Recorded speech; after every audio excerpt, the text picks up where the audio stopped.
खबर के साथ जो कि खरगोन से आ रही है। थोड़ी देर में सियाराम बाबा का अंतिम संस्कार किया जाएगा। सुबह करीबन 6:10 पर उनका प्रभु मिलन हुआ। लंबे वक्त से बीमार चल रहे थे सियाराम बाबा। सीएम मोहन यादव ने अंतिम दर्शन किए। सुबह 6:10 पर उनका प्रभु मिलन हुआ और सीएम मोहन यादव अंतिम दर्शन के लिए पहुंचे। थोड़ी देर में अंतिम संस्कार होगा सियाराम बाबा का। 110 साल के प्रसिद्ध संत सियाराम बाबा, जिनका आज सुबह ही निधन हुआ है। थोड़ी देर बाद बाबा का अंतिम संस्कार होगा। तस्वीर आपको दिखा रहे हैं। प्रभु राम की भक्ति में लीन सियाराम बाबा निमाड़ के बहुत प्रसिद्ध संत। भट्ट्यान तट पर उनका अंतिम संस्कार 4 बजे होगा। जो खबरें सामने आ रही है, तमाम बड़े नेता वहां पर पहुंचे।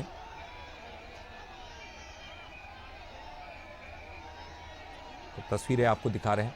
मुख्यमंत्री मोहन यादव भी वहां पर पहुंचे उनके अंतिम दर्शन के लिए। 110 साल की आयु थी संत सियाराम बाबा की। और बुधवार यानी कि आज का दिन खास बात यह कि मोक्षदा एकादशी है और इस दिन उनका निधन हुआ है, प्रभु मिलन हुआ है। 10 दिनों से बीमार चल रहे थे, निमोनिया उनको हुआ था और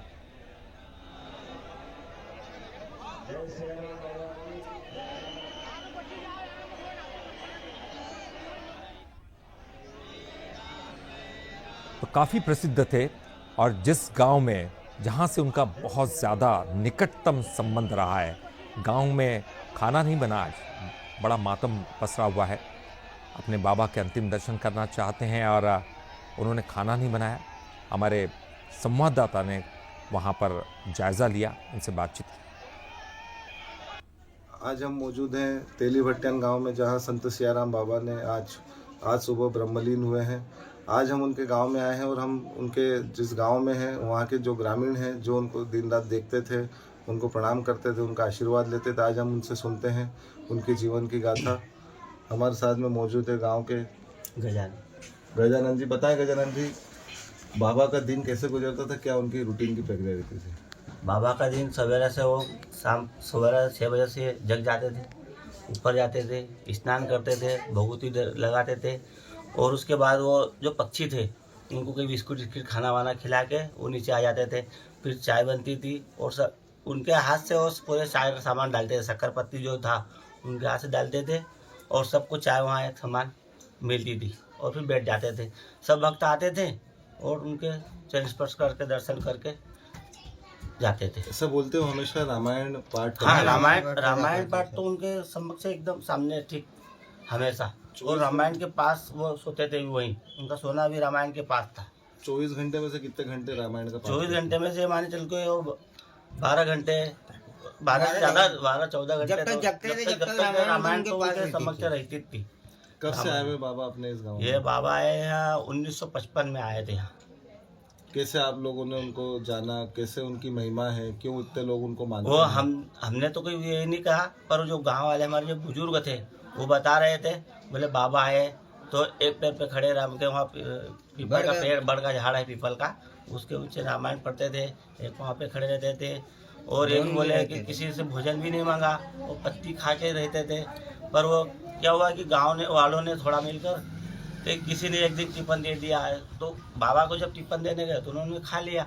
फिर गांव में से उनके लिए खाना डेली जाने लगे। ऐसा बोलते हैं कि बाबा सिर्फ 10 रुपए चढ़ावा लेते थे। हाँ। अभी 10 रुपए लिए थे, इसके पहले तो 2 रुपए से, फिर उसके बाद 5 रुपए, फिर आप 10 रुपए हो गए। आज क्या माहौल है? आज का माहौल तो पूरे गांव में सब गम सा छाया हुआ है, किसी के घर खाना भी नहीं बना है।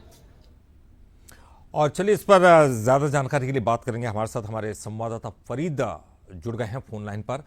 फरीद, अंतिम यात्रा उनकी निकाली जा चुकी है और अंतिम संस्कार के लिए कितना वक्त है अभी, और क्या कुछ तैयारियां वहां पर चल रही है? अब वहां पर तमाम जो बड़ी हस्तियां मौजूद होंगी।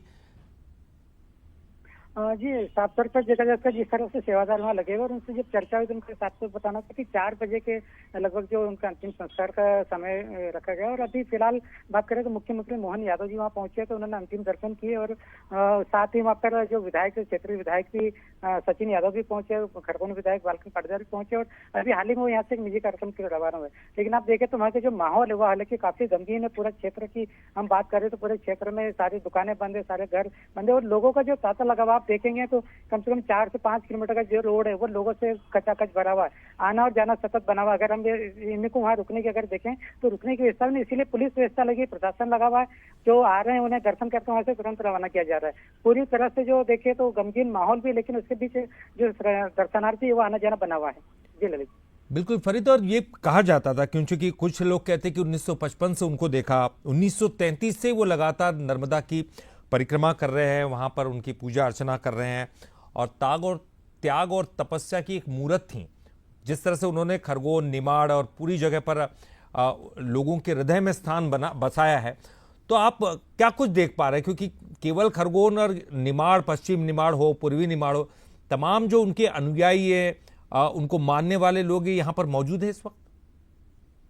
जी, ये साफ देखा जा सकता है कि जिस तरह से वहाँ पे भीड़ लगी हो, जिस तरह से अनुयायी मौजूद हो, तो उसमें काफी दूर दराज से लेकर आसपास के क्षेत्र के सभी लोग वहाँ पहुंचे, सेवादार भी लगे हुए और अब अंतिम संस्कार की जो प्रक्रिया है उसके लिए सब तैयारी हो गई है। हालांकि 4 बजे का लगभग रखा है समय, लेकिन हम बात करें तो जो संत का जो आश्रम, अगर वहाँ पहुंचेंगे तो आपको वहाँ पर ऐसे कोई बहुत ही सजा या बहुत इस तरह से बिल्कुल एकदम साधारण सा जो आश्रम है, साधारण सा व्यक्ति तो जो बाबा का रहा है, एक लंगोट में रहते थे और इस तरह से वो मोह माया से दूर थे, तो स्वाभाविक है इसी तरह से लोगों का जो रुझान उनकी तरफ बढ़ा। उनकी जो तपस्या देखी जा सकती है कि नर्मदा के किनारे उनके द्वारा 10 वर्षों तक, 10 से 12 वर्षों तक एक पैर पर खड़े होकर जो तपस्या की गई थी, रामचरितमानस का लगातार पाठ किया जाता है। जी बिल्कुल फरीद, और निश्चित ही है जिस तरह से वो बिल्कुल हमेशा उनका एक अलग ही स्वभाव रहा है, शांत रहें, बहुत कम बोलते थे, लेकिन जब भी बोलते थे भगवान राम का ही जिक्र होता था और ये कहा जाता था कि उनके मुंह से पहली बार सियाराम निकला था और शायद